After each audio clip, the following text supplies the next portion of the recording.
Eu sou a professora Analice e hoje nós vamos ver a primeira parte sobre a Revolução Industrial.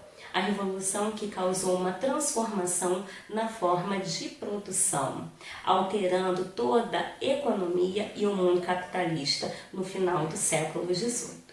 Essa transformação foi gerada justamente pelo fato do surgimento da máquina a vapor, que substituiu o homem pela máquina. E vamos perceber que a Inglaterra vai ser a primeira a fazer a Revolução Industrial. Mas por que a Inglaterra é pioneira na Revolução Industrial? Ela apresentava características favoráveis, como, por exemplo, tinha passado pela Revolução Gloriosa, em que foi estabelecido uma monarquia parlamentar constitucional. O que quer dizer isso tudo? Monarquia, eu tinha o poder do rei. Parlamentar, eu tinha um parlamento que tomava todas as decisões. Então era quem determinava o que tinha e o que não podia fazer. E constitucional, seguindo um conjunto de leis, seguindo a Constituição. Esse parlamento era formado pelos burgueses, então, que tinham interesses econômicos. Então, eles sempre apoiavam todas essas investidas às questões da industrialização e, principalmente, de maior liberdade econômica, com uma menor intervenção do Estado. Além disso, no século XVII, a Inglaterra assinou o Ato de Navegação, que representava justamente que todo o produto que entrasse ou saísse da Inglaterra ou suas colônias só poderia ser feito através de navios ingleses. Isso formando assim um monopólio da navegação inglesa, acumulando-se muito capital, muito dinheiro. A Inglaterra aproveita que tem vários rios navegáveis, além de ser formado numa ilha. Então aproveita da sua geografia para conseguir acumular capital. Além disso, eu tenho os cercamentos dos campos, que eram terras comuns, que vão se tornar propriedades privadas voltado para a criação de ovelhas, de onde tirava lã, e de uma agricultura mecanizada, mais desenvolvida, mais sofisticada, aumentando a produtividade, o que gera um êxodo rural, ou seja, as pessoas não têm mais o que fazer no campo, onde ficar, vão para as cidades, gerando uma grande mão de obra, quantidade de mão de obra para essas futuras fábricas que estavam para surgir.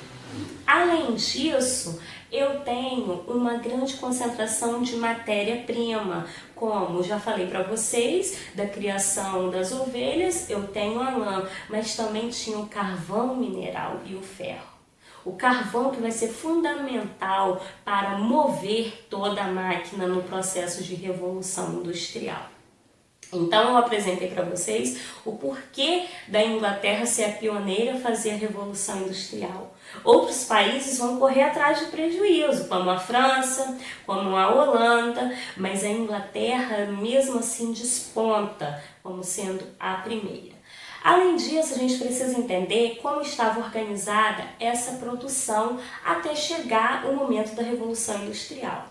Eu tenho no século XIV uma produção artesanal familiar. Isso significa o quê?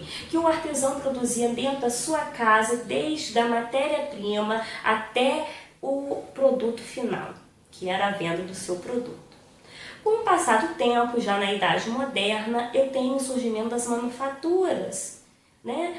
E que eu tenho o burguês, que vai controlar toda essa produção. Então, aquele artesão, ele vai sair da sua casa e vai trabalhar nessa manufatura. Ou seja, a produção deixa de ser familiar, mas não deixa de ser artesanal. E esse artesão passa a ter um salário fixo, que vai ser pago pelo burguês, né? O dono dessa manufatura.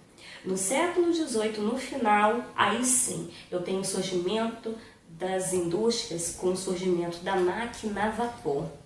Consequentemente, com esse surgimento da máquina a vapor, surgem também as locomotivas, as ferrovias que vão cortar toda a Inglaterra, depois toda a Europa e todo o mundo.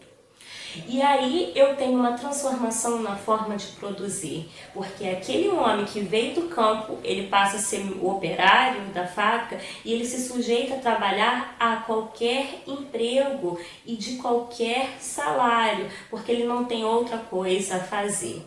Então, consequentemente, isso evita a princípio as lutas trabalhistas. Além disso, era pago baixos salários. Além disso, eu não precisava de uma qualificação desse meu trabalhador, porque ele só executava apenas uma tarefa. Então, isso gera uma alienação do trabalhador, porque ele executa tarefas específicas.